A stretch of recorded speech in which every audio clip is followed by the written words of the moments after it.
Welcome to Age of AI, Politics, Law, and Society, hosted by Medler Mema, Chris Lamont, and Young Diogenes, in association with the Global Governance Institute in Brussels.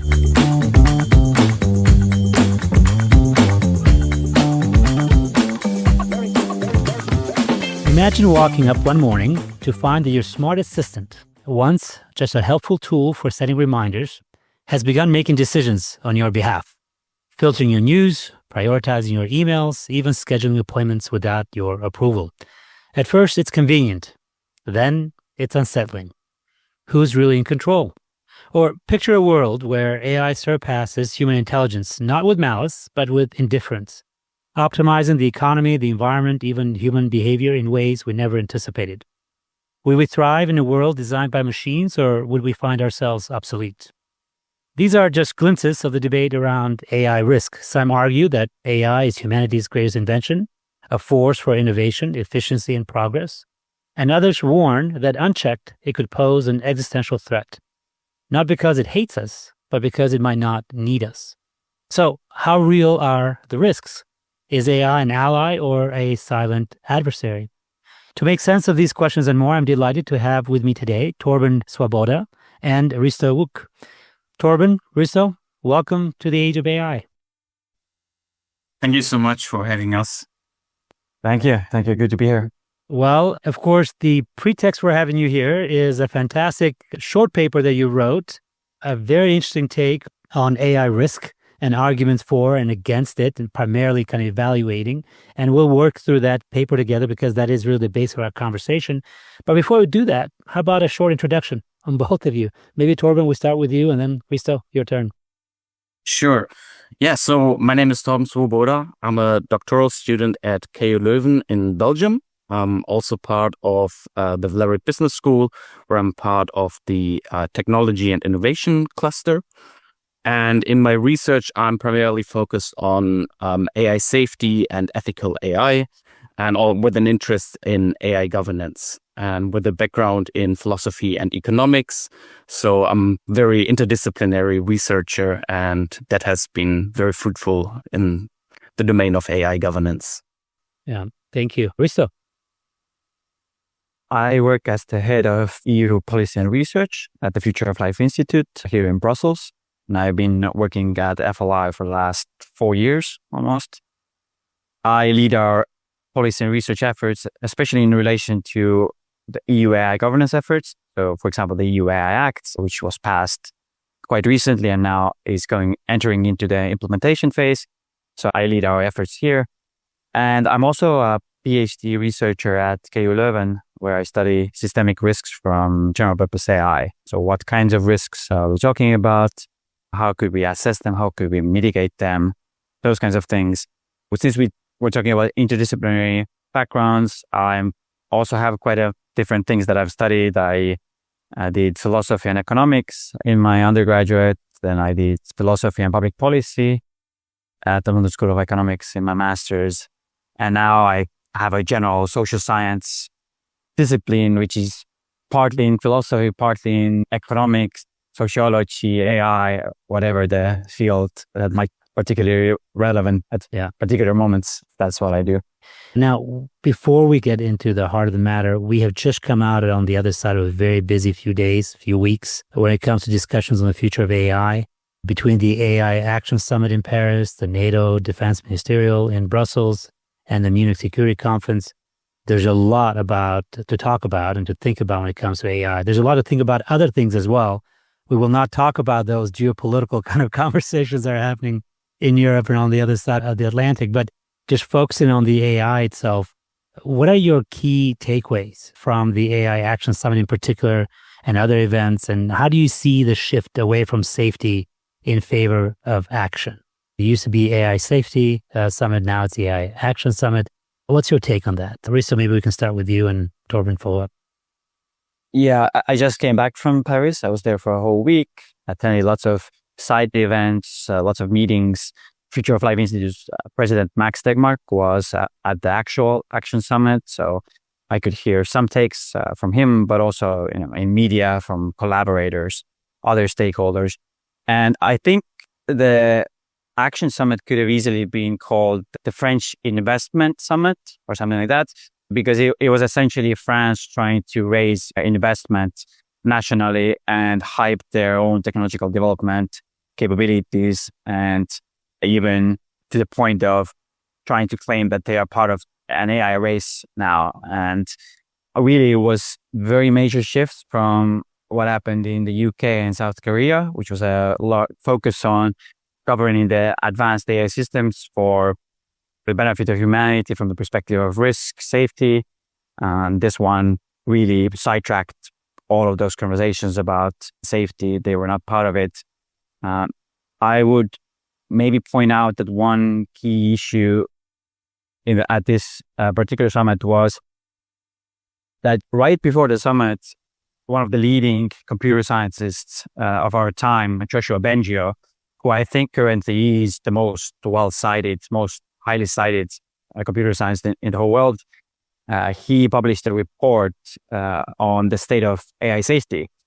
And that report got a lot of traction in media everywhere, but the AI Action Summit mentioned it absolutely nothing there. So you can see that, the focus was not AI safety.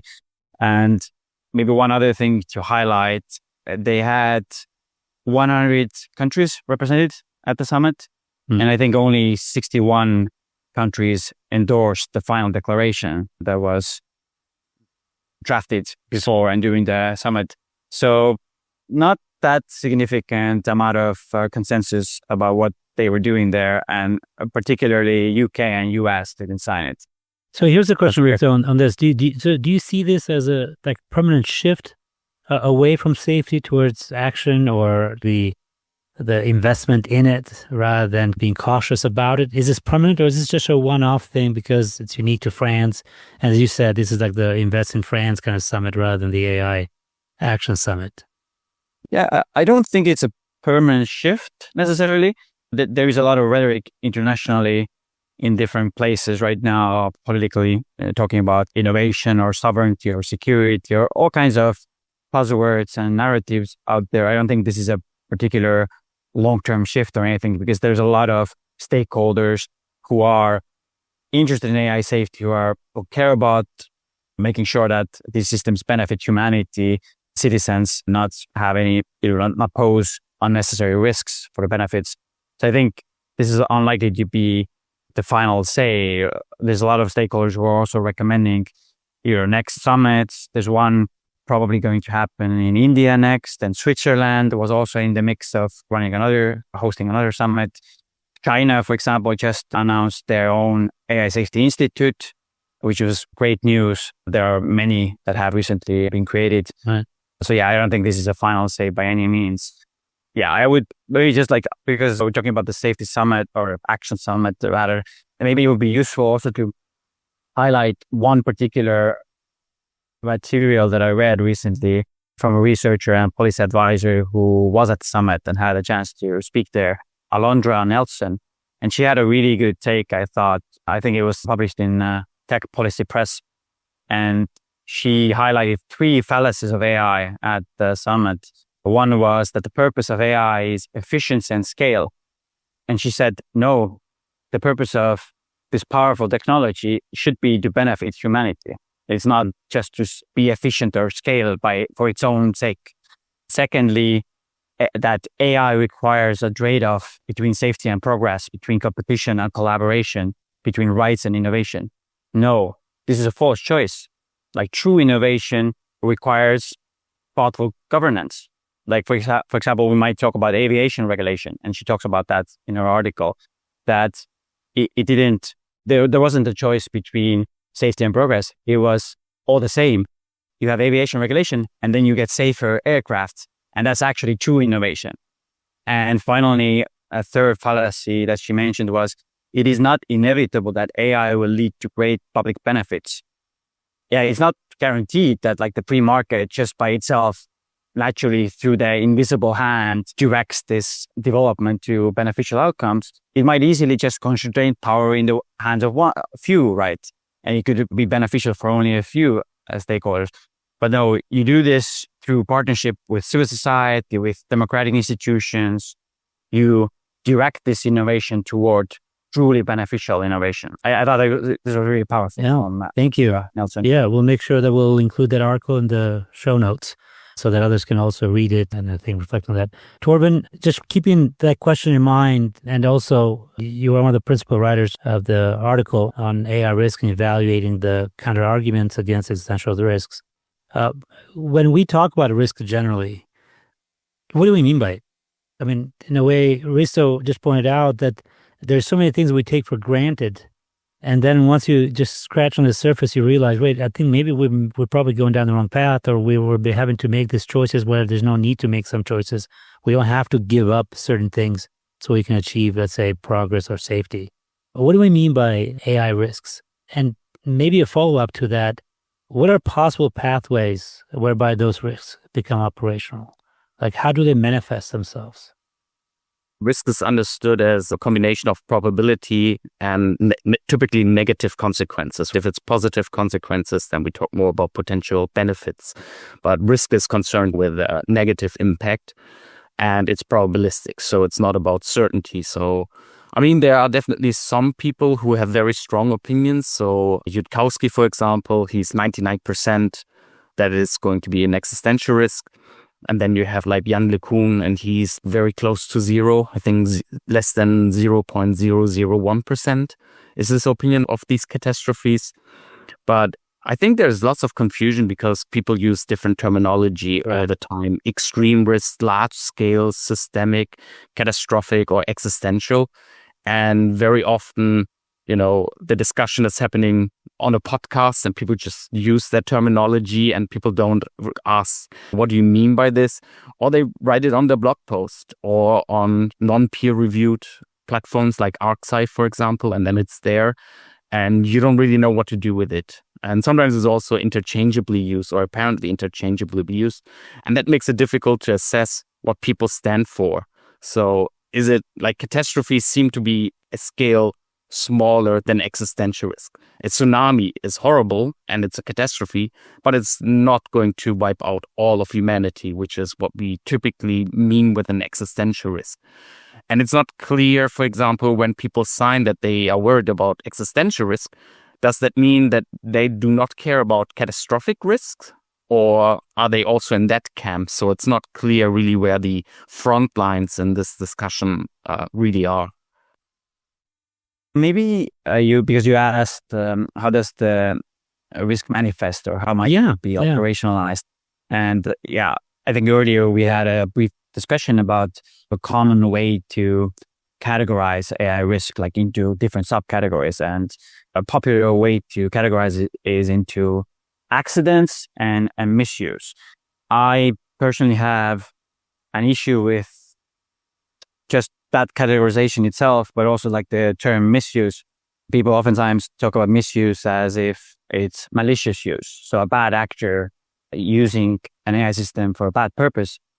But I think misuse as a term, in my view, highlights a misuse of the technology. So if I use a hammer to try to cut bread, for example, that would be misusing the technology because it's not meant for that. It's not useful for that. But it's not malicious use, right? I'm not trying to hurt anybody. But malicious use would be actually like malicious purpose. So I would even distinguish between misuse and malicious use there.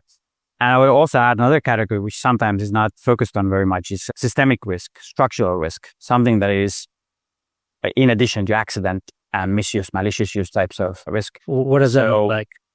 Yeah, so accidents are quite simple to understand. It would be, for example, a self-driving vehicle, malfunctioning, and that leading to an accident, crashing, hitting a wall, whatever. That would be like an accident.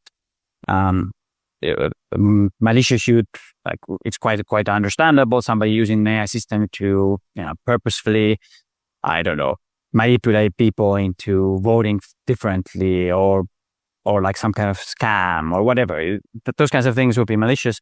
And systemic structural risk is a bit more difficult to understand. Maybe it could be, for example, risks to our entire institutions. It could be AI used to somehow degrade the strength of democracy, for example. Or maybe it could be like economic disruption, economic stability. It could be like a structural systemic risk type of thing. They're not really accidents per se. They're not really malicious use. They're more structural, more societal level. So yeah, maybe that's also how. And here's the question. Using Torben's earlier distinction between different types of risks, catastrophic, large scale, extreme, am I wrong to think that the kinds of risks you're talking about probably don't amount to existential risk or existential threats?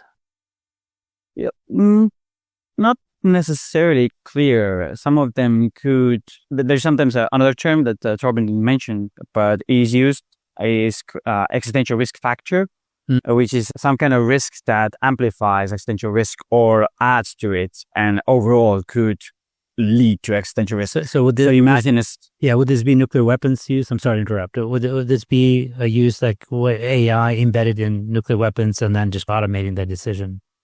It could also be that, like, suppose that you have, due to mass unemployment, you have economic stability disrupted, and then you also have climate change, and that leads to higher likelihood that somebody will launch nuclear weapons. The whole flow is interconnected, and some of these risks amplify other risks, and that overall could lead to existential risk level threats. Okay. That's the idea here. All right. And I assume that when it comes to these kinds of risks, again, those are the ones that people think most of the time because we're interacting with AI most of the time, and a lot of regulation and governance is in that direction, as far as I can tell, at least. Although I think there were commitments made about, not using AI in nuclear weapons. I think the United States has said that. Even Trump, he said that he's going to make agreements with Xi and with Putin both to decrease the number of nuclear weapons, but also not to use AI kind of systems or technologies within. I don't know what that means specifically because so much of it is already automated, but I guess the final decision cannot be made autonomously. But Torben, coming back to you and the earlier conversation you're having, there's a second kind of risk that, at least when I think about existential risk, this is the one that I think that maybe makes me stay up at night, right? These are the more, what you'd call, where AI systems adopt goals that may go against human interests, again, intentionally or not. What does that look like? What are the dynamics of that kind of risk? Yeah, so what you're talking about is often called misaligned artificial general intelligence, or also like uncontrollable AGI, or maybe AGI going rogue, something along those lines. And yeah, I mean, there are different ways how you can frame this kind of problem. I think Stuart Russell likes the story of the genie who's giving you 3 wishes, and every wish you make, he fulfills in a perverted kind of way. So you don't really get what you wanted. And then you try to undo the first wish with your last wishes, essentially. And indeed, what we see in AI all the time is that it's really difficult to specify the desired behavior. So typically we give them a training goal as a loss function or reward function, but very often we leave out like important details, and then we get like surprising behavior that is undesirable. So it might be Amazon that used AI as a recruitment tool. It was supposed to sort through candidates and find the best candidates for a job. But because there was a bias in the training data and more men were successful applicants in the past, the machine learned to discriminate against women and re-amplified this kind of bias. And that was for a very simple machine, for something like AGI, writing the goal, or even for a car going from A to B, completely autonomous. There are a lot of different values that you need to consider. So that is part of the problem, that we are going to misspecify what the AGI is going to do. But okay, we can see once it's pursuing the wrong kind of goal, and then we can just correct for that goal, might be the first assumption. But what is assumed here is typically that you create an agent and it will want to preserve itself. Because it is goal directed, it wants to protect that goal. Because only if it protects that goal and continues to have that goal, it is more likely to reach that goal. So it's instrumental reasoning going on here. And as an extension, the AGI would then resist humans trying to correct for its behavior and changing its goal. And by the way, there's a paper by Anthropic that highlighted some of these tendencies within the recent Claude model, which is a very interesting finding. And yeah, so basically, it gains some properties that make it resist human interference so that it can continue pursuing its goal. And basically, if we annoy it too much, then it gains all sorts of capabilities like producing chemical and biological weapons, cyber warfare against critical infrastructure. And if it does not care about humans, and that is part of the goal misspecification problem, that we do not, without loopholes, clearly implement, like, don't do all these things that we typically commonsensically think are bad for humanity, then it will exploit that loophole and kill us because we try to change its goals. For the two of you, is there a likelihood threshold at which AI risk may be considered acceptable? I would say people, before I respond like what my number would be or anything like that, I would say that people think about AI risk and these thresholds generally incorrectly.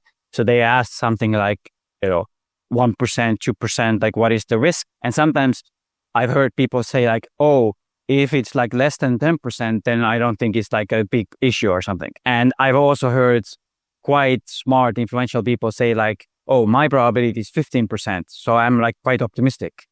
And I don't think that these people really have thought very much recently, at least, about like these percentages and probabilities. And I think actually, if you look into the literature of risks of chances of death and like what kind of probabilities we talk about there, and generally there is a recommendation not to use percentages to talk about these things, but rather use what are called micromorts. So this is a 1 in a million chance of death is 1 micromort. And if you take a look at, for example, what is the likelihood of death through traveling 6 miles or 10 kilometers by motorcycle, that's 1 micromort. By driving 230 miles by car would be 1 micromort. Like we talk about these kinds of things. And interestingly, for example, in many fields where we take it quite seriously to make sure that the risk is relatively low for citizens to use some of these technologies, for example, medical devices, actually we accept very little risk in those fields. We accept something like 1 in 100,000 of death. So that would be like 0.1 micromorts. So 1% risk of extinction through AI would be 10,000 micromorts. That's like way, way more than some of the other examples. For example, another example would be nuclear power plants. There's currently a design requirement that aims for less than 1 in 10 million chance of catastrophic failure per year. And commercial aviation, there is 1 in 11 million chance of death per flight. These are the probabilities that we expect from other industries. So if the risk was actually 1% or 10,000 micromorts, that's ridiculously high. And people don't understand that, like, when you're talking about 10% chance or like 5%, that's like ridiculously high. And you should not accept those kinds of risks. You should not even accept 1% chance of existential risk. And so I won't claim that I have any special insights into the number. I'm trying to pay attention to the literature that is being developed in this space, different prediction platforms, forecasting platforms, different tournaments. There was one tournament by Phil Deadlock, a researcher, and some other people. And I think the probability numbers there was extinction risk this century. It was different between different stakeholders who predicted, but it was somewhere between 0.3% to 2%, for example, which is like very high. And those like super forecasters, people who have a track record in forecasting questions quite well, they had a forecast of something like 0.3%, and AI experts had a median of 2% in that tournament. So yeah, that I consider to be a reasonable number to use, as it was quite thorough a tournament and thorough, rigorous method. But yeah, I don't think that they are necessarily know it correctly, or like you couldn't challenge these numbers or whatever, but that's a reasonable number and it's quite high. That's actually lower than many other people's numbers are. So even that number, I think, is very high. Thank you. Thank you for that. And thank you for introducing that concept. I really appreciate it. Torben, let's get to the heart of some of these, because as Risto pointed out, that the purpose of your article, at least the way I understood it, was to say, listen, there's talk about existential threats, but there's a lot of people that push back against it. that AI does not pose a social threat, and then you outline 3 specific counter arguments to the AI risk argument. What you call the distraction argument, the argument from human frailty, and the checkpoint for intervention argument. Let's have this a conversation. Maybe you guys can take turns, but I'll just let you kind of just walk us through those arguments and what you find in each case, whether you find them convincing, whether you find evidence for those kinds of arguments or not. And then I guess we can go from there. So Torben, we'll start with you. Yeah, maybe just to add to the probabilities of the P-doom, is what it's called.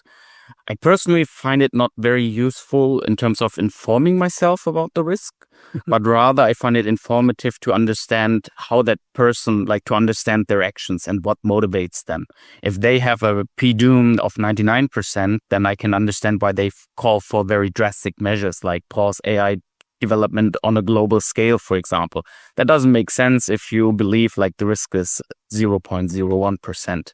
So, and part of the problem is, yes, they all give you a probability, but you don't necessarily understand the whole model behind it. On what is it contingent? Is it contingent on AGI being uncontrollable? Do you take into account that we might not get to AGI in the first place because the whole deep learning paradigm is completely misguided and so on? So all of these factors and also the time horizon, is it about the next 10 years, 100 years? So all of these factors complicate understanding these probabilistic numbers. And coming to our 3 arguments, I don't know, I think probably Risto, you want to go first with the distraction argument? So as you mentioned, we had 3 arguments. The first one we present in the paper is called distraction argument. And basically, very simplistically, the distraction argument is an argument that says that focusing on hypothetical future catastrophes diverts attention and resources away from addressing real immediate harms caused by current AI systems. So it makes the case that, this existential risk is very hypothetical. It's a remote. Our attention is very limited. Our resources are very limited. If you focus our attention on those kinds of hypothetical, speculative scenarios, then we will not have enough resources and attention available for the other kinds of things. And that, if you care about things like discrimination from AI or current health risks from AI or things like that, then those will not get enough attention. So worry about concerns at hand, worry about what's happening right here, right now. And there's plenty that, in a way, troubles us about the way AI is applied today. And then if you are just focusing with long-term concerns and you're putting resources in that direction, right? Because that's the other part of it, I imagine, is that resources are being diverted from short-term to long-term needs and concerns. Therefore, we may risk actually being extinct from these more manageable problems than the one with the very, very low probability of happening or whatever. I'm going back to our discussion probabilities. What's unreasonable about that, Risto? Yeah. So first clarification here, when people talk about short-term and long-term risk and so on, that's also somewhat contested as a distinction because there are people who are claiming that some of these risks are not long-term. Even these so-called speculative risks or existential risk scenarios, they're not really long-term because, for example, some people think that artificial general intelligence could be achieved in the next couple of years. And there's many people, there's some CEOs, there's some academics that claim that. And for them, the achievement of artificial general intelligence is a proxy for risk because that brings a lot of capabilities. And more capabilities means there's more potential for malicious use of that technology, for accidents to be really serious, and so on and so forth. So, that's an important distinction that sometimes short-term and long-term might not work neatly, at least in the eyes of many debaters. But what's unreasonable about this? So maybe I'll just highlight some aspects of this argument more clearly. So what we do in the paper, we try to bring out the structure of these arguments. First of all, we provide some literature as examples. We looked at some op-eds where people make these kinds of arguments and we show them. And then we try to is somewhat rigorous and try to make what philosophers do. This is essentially a philosophy paper. Philosophers try to provide arguments that are well structured, that are formulated in a rigorous, logical way. These are oftentimes called valid arguments, that you have premises highlighted, and if you accept the premises, then you have to accept the conclusion, and that kind of logical way of presenting the arguments. And we try to do that here as well. And we're not 100% sure that all of these arguments, in the way that they are portrayed, will be accepted by the people that, or the literature that we highlight in the paper. But like we try to create arguments that made sense in a logical format. So for example, in the distraction argument, the first premise that we highlighted was that the discourse around existential AI risk has the following effects. So it increases hype and investment in AI. It leads to tech executives dominating public AI policy discussions while they advocate for self-regulation. Then AI corporations, they frame public discussions around future risks rather than the present risks. And then the political leaders focus their legislative efforts on potential future developments rather than the current ones. So essentially, focusing on future things rather than current things. And that's why it is a distraction, and it reduces focus on the present harms. I think there are a couple of reasons why we don't find it entirely persuasive.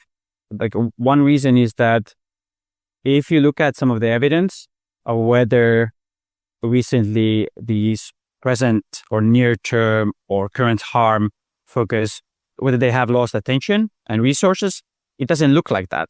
So, for example, there was a blog post or an article that evaluated Google search trends.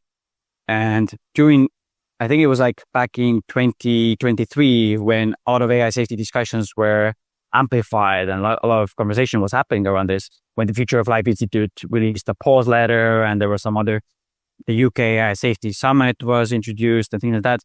During that time, somebody searched for AI bias, AI discrimination as a search term, and also existential risk. And existential risk was going up. So more people were searching for existential risk, but discrimination was also going up. So both were amplified as a concern. Using that as an example, it doesn't look like attention was lost. Actually, attention went up. Other examples might be specific legislative policy efforts. So there was the executive order by Biden administration that focused entirely or almost entirely on present harms, from job market, discrimination, bias, all kinds of these issues. Now, the EU AI Act, which was passed in August 2024, last year, focuses very heavily on these issues that are very present and very visible right now, like AI being used to decide whether somebody gets a loan, for example, or whether they get schooling, whether they are admitted into a university program. Like all these kinds of issues, the EU Act focuses entirely on those. So when we look at the body of like legislative proposals and policy developments, it looks like most of them focus on so-called present issues, and very few of them focus on large-scale risk issues. There was the example of SB 1047 in California, the AI security and safety bill that was introduced, which was actually vetoed at the end. That one focused on catastrophic risk, but it was not accepted. It was vetoed. So many stakeholders didn't buy into that enough, or they had some other reasons. Whereas in California, like deepfake bills and other types of bills like that were accepted and were not vetoed. So these present harms, they were accepted. So if you look at the field empirically, it doesn't really look like there's a lot of these examples that it has distracted. So my hypothesis, or our hypothesis in the paper, might also be that actually focus on existential risk oftentimes can amplify the focus on other risks as well, because this so-called setup of existential risk is very large. It literally means everybody dying, or at least if you talk about catastrophes, a lot of people dying. That is a very large set of risks. So all the other risks are in that set. So when you make people alert to these really large-scale risks, they probably just get more alarmed about risks generally. And there's a good chance that they will focus on other risks as well, and you actually amplify the concerns more generally. So, yeah. Oh, thank you. That actually makes a lot of sense. And I guess it may be a bit difficult to track, but another way of looking for evidence would be where the attention is, in a way, is looking at where the funding is too, right? Well, what are we investing in and what kind of spaces are we not just talking about it, but what kind of solutions, right? Where are we investing? What types of solutions? And it seems that, as you point out, perhaps more like the not leans towards this more present, quote unquote, kinds of issues. I'm thinking also about the AI Action Summit. That's a turn towards more kind of current concerns rather than long-term concerns. So on the one hand, you can also, it's not just about the funding allocation between safety and ethics, but you can also view it as the resource allocation between increasing AI capabilities on the one hand, and on the other hand, to increase resources for safety and ethics together. And I think if you speak with the more doomerist faction, I don't think that they want to take money away from ethics. Like, that's not their goal. They just want to increase funding available for safety measures. Right. And if you look into the industry, like Google DeepMind, they have a team that's responsible for safety and ethics. It's integrated. It's not separate factions. Because at the end of the day, you need to deliver an AI product or service. And guess what? On the one hand, it needs to be safe in the sense of it's doing what it's supposed to be doing. Corporations have their own set of goals. For example, you cannot generate not safe for work pictures with Microsoft Copilot because they don't want that. So that is part of the safety aspect. And on the other hand, you have like the more ethical concern of what should the AI be doing, what should it not be doing. So here's an example of Google's Gemini, which created pictures. And then there was this outcry because it generated these historically inaccurate pictures with the average German soldier of World War II was then depicted as a black person. And the original intention was like to promote diversity because the training data, once again, was biased towards white people. And then they wanted to counteract this by including prompts to make it more diverse. But, well, in this case, that is not what we wanted. So that's misalignment. And I think we have to get used to that. I mean, it's nothing new. But the more we integrate these more general capable systems, we will see these kinds of failures again and again. Thank you. So I'm going to skip just for the sake of time because I also want to get to a final question about governance. But I do want to talk a little bit about this argument about the checkpoint for intervention, because this was also mentioned early on, I think, by you, this hope that if we see ourselves headed towards this existential threat, then maybe we can readjust, we can realign the value sets and the final objectives of that.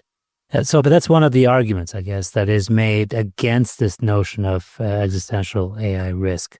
Could you, maybe Torben or Risto, either of you could just walk us through that briefly?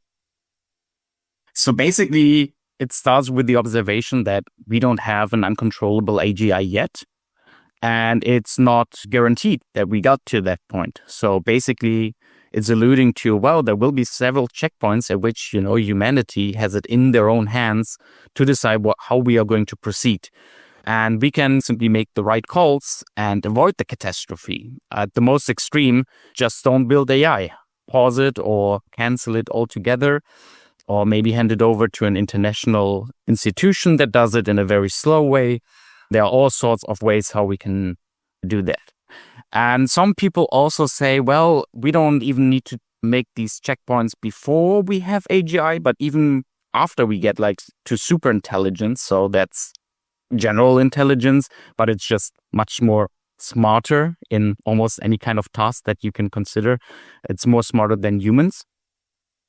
And so there it would be okay, well, before a superintelligence can cause humanity's extinction, it would need to be able to maintain itself. So you would need to have a fully automated economy. And we can, at each point before we fully automated the economy, we can decide, well, that's enough. We don't hand over more. Or we would need to grant a superintelligence access to weapons of mass destructions and biological, chemical weapons. And without that, how is it going to harm us? It can't. So there are these kinds of checkpoints. And if we are prudent enough, then things will be fine. So there is some worry, but, we shouldn't lose sleep over it right now. And maybe as a short evaluation. So, yeah, I think many people from the AI safety side will agree with this. We don't have AGI yet. It's not set in stone. And I think many AI safety people, their actions have the purpose of preventing these kinds of catastrophic outcomes and making sure that at these checkpoints, we make the prudent choice to minimize risk. But of course, the question is how we will actually behave in these kinds of checkpoints, because there might be, how do we know whether a newly trained model, what kind of dangerous capabilities it does possess? If it is engaged in goal preservation and faking alignment with human values, then that would be a much more dangerous situation, and especially if we don't have expert consensus.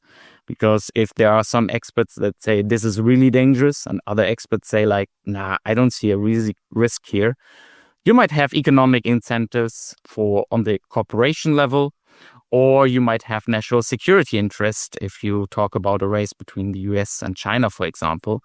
And that might easily lead to, well, then let's deploy this kind of model. And even though that model will probably have a wrongly specified goal and it's not doing precisely what we want.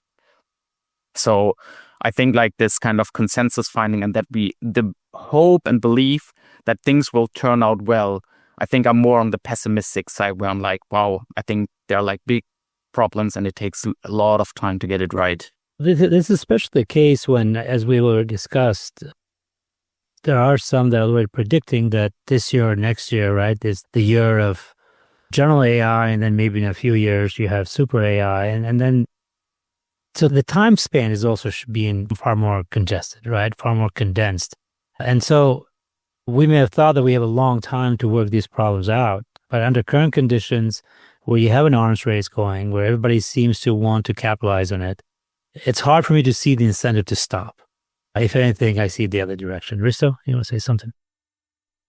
Yeah, I was just wondering about kind of an analogy to this from what we have recently experienced in the case of a pandemic, COVID-19 pandemic. I'm not going to claim that it's a perfect analogy or something, but like to give some kind of intuition about like how this kind of checkpoints argument might not always work very neatly. So let's imagine that we are in China and there's like some kind of incident in the Wuhan area and like a few people have gotten COVID and it's spreading a little bit. Well, you could say, well, there's an intervention point here, right? Like you could try to avoid that being spread further. You could already start introducing a vaccine, like you do a quick technological development and have a vaccine to the local people. And then it turns out that like, you know, in China, there's like a lot more people already getting the infection, and then it spreads further. And then like, because we are globally connected, then you have that in Italy and in the US and elsewhere. Like every moment seems like it's a point of intervention that we could introduce something and we could contain it, but we are not able to do it for one reason or another. Either the world is very connected or we don't actually have the ability to introduce vaccines too quickly or produce them for a new type of virus, which wasn't necessarily even that novel, perhaps. There might be all kinds of practical reasons. Maybe we don't want to shut down the whole economy and ask people to lock themselves in their homes, that there's like reasons to avoid doing that. All kinds of constraints. So I think that might when people think about this AI issue, like, let's just intervene when we see that we need to intervene. It might be too late, or it might actually be quite hard to intervene. And we see that in other cases, for example, a pandemic. Yeah, no, absolutely. And so this then begs the question. It seems that the cards are stacked against, I don't want to say against us. I don't think we need to be defeatist in this direction. But maybe after this last few days, maybe it's easy to be so because of the direction a lot of this conversation is going, and wondering what is possible. You're here sounding the alarm on this. And well, as you pointed out, this paper actually is about evaluating the counter arguments to AI risk. But the implication here is that these arguments don't go far enough, right? And there is still an explicit AI existential risk that exists out there. And so we need to do something about it. So where do we go from here? Is there a realistic path towards global AI governance, or is global governance the wrong model? Is there more like state, local, regional? I guess it's all part of this governance structure. But what do you think? Let me put this differently.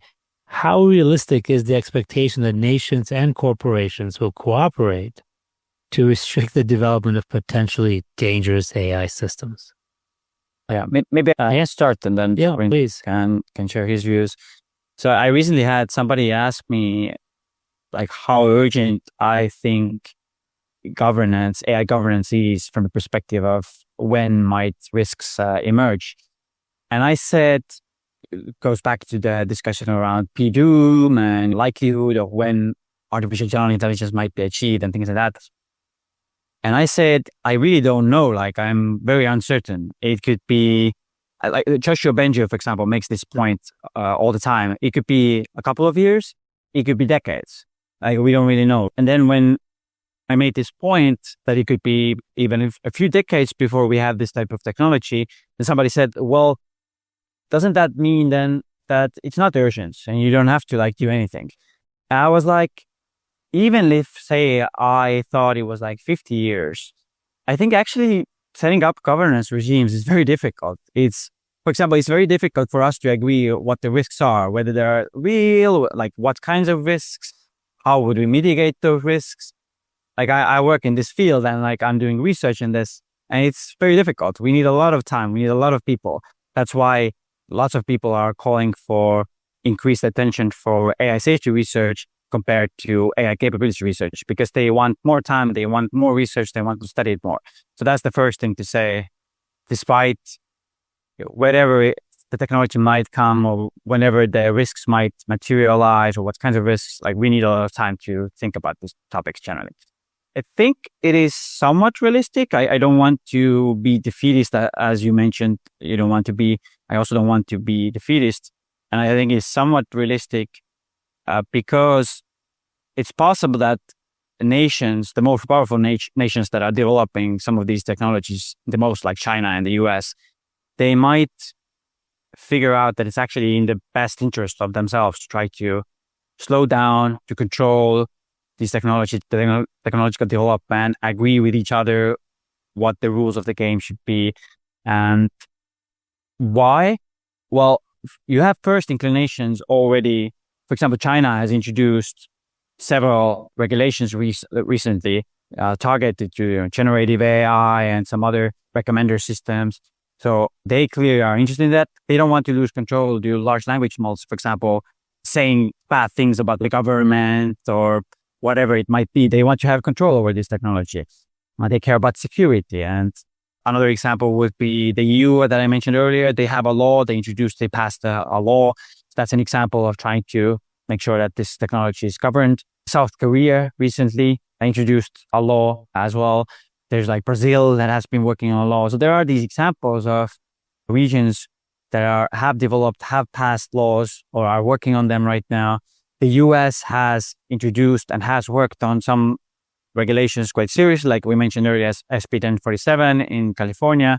A lot of work was done on that, many months of like really serious back and forth and compromises and discussions. And they might introduce something again in the future. So there's some precedent like that. Yes, the Paris summit was like a big missed opportunity considering what happened in the UK and in South Korea, and it could have been a good next step. But it doesn't mean that we will entirely lose track of these issues. There are a lot of people, there's public, for example, if you look at some of the polling, the general public is quite concerned about AI. They oftentimes point out the risks that they in particular care about. And maybe as a kind of final thing that I think people might appreciate more and more over time is that in some industries, in some sectors, when there has been a major incident, like in the nuclear energy sector, there was a major incident, then actually, because of that catastrophe, the industry essentially stopped being successful. There was like very few new nuclear reactors being developed after an incident with the Chernobyl nuclear power plant. And like, that's not a good thing for anybody. If you want a thriving AI industry, you want to make sure that you reduce the chances of AI incidents so that people want to uptake the technology and businesses want to uptake the technology. You might end up in a situation where you have no regulation and you have a really serious incident and nobody wants to use AI anymore. And that actually was shooting yourself in the foot. Thank you. Torben? Yeah, maybe to add to that, a little bit more optimism, even if AI does cause harm in the future, right? Some more advanced system and we have some kind of catastrophe, not an existential risk. It doesn't mean that we are doomed to stay on that path. Like we can change the course of direction at any time. And I think that's the strength of the checkpoint argument. And if you go back in history, you will see, right, like in World War One, there was this extensive use of mustard and chlorine gas with its horrible consequences. But then afterwards, we had the 1925 Geneva Protocol banning those chemical and biological weapons in warfare. And that was a huge achievement. And it wasn't perfect. I think in Iraq and Syria later on, such weapons have been used. But compare that to a situation where this Geneva Protocol was never signed in the first place. Like that is obviously a much worse world to live in. And I think similarly with AI, I mentioned some historical examples as well of misalignment, and we correct for them. And this is the path that we will continue for now. But indeed, it could be that there was this huge uproar about artificial intelligence using for art. And we could similarly see that we reach a threshold where AI replaces a lot of workers. Not necessarily that it does one job completely, but it just helps individual workers to become much more efficient. And then you don't need 10 workers, but you maybe only need 5 to working with AI together. And we might see that this kind of scenario plays out and there's so much discontent in the general public about AI that things can break down. So another reason why we might not even get to uncontrollable AGI. So no one knows the future. This is interesting we ended up here because it seems that you're by taking a more optimistic position, you are embracing perhaps, as you pointed out, at least one of the counter arguments with regards to AI existential risk, which is the checkpoints for intervention argument. That maybe even if we get the initial conditions wrong, maybe we can still intervene. And at the end of the day, it's either that position that you just articulated or one where you lose the initial, let's say, debate. Let's say over the next couple of years, the more risk-seeking kind of behavior is the one that dominates the discourse and international kind of regulation. If we accept the argument that we cannot go back and there are no checkpoints for intervention, there's no way of putting the genie back in the bottle, then I guess we just kind of given up, right? So we do need to have some kind of an optimistic turning point on this and some kind of optimistic take. So I appreciate Torben, I appreciate both of you for bringing us here. Risto, the last word is yours. Yeah, thank you. So one point that you made right now just really resonated with me or kind of made me think. There's a lot of people who believe in what is called technological determinism. So you cannot put it back there. It's out from the bubble and we have to just direct it in some way. And I don't buy into it because this is not a physical law. It's not like AI is developed by nature itself or is leaves on a tree or wind or whatever. It's not like a natural phenomenon like that. It's literally like a handful of CEOs coming together and deciding, hey, I want to develop this technology. Let me ask for 500 billion to do that. And there's only a handful of stakeholders. And there's in the US, Donald Trump, in China, Xi Jinping, a few leaders of really powerful nations. And they could get together. They could make agreements. It's not this is something that is gravity or something like that. We should also take agency and ownership of whatever the issues are. If society doesn't want this technology, it doesn't have to build it. It's up to us. We should have some agency over this. So we should not just give up and think that, technology just, goes by itself. So just a little bit of hopeful message. Yeah, thank you. I mean, there are those who probably believe that, right? Believe that, in fact, that this is inexorable, as you point out, technology deterministic. This is the technological version of the selfish gene, right? This is the selfish AI, I suppose, that somehow has hijacked us and it's driving us, right, towards this endpoint, to this teleos. Well, this is fascinating. We're going to have to leave this here, but we definitely need to bring you back as you produce more interesting work, I guess. First of all, thank you selfishly, because I really enjoy that and I really appreciate both of you taking the time and visiting with us and sharing with us your insights. And of course, for our listeners, thank you for joining us today. Join us again next time for another discussion at the intersection of law, society, and politics. Until then, stay human.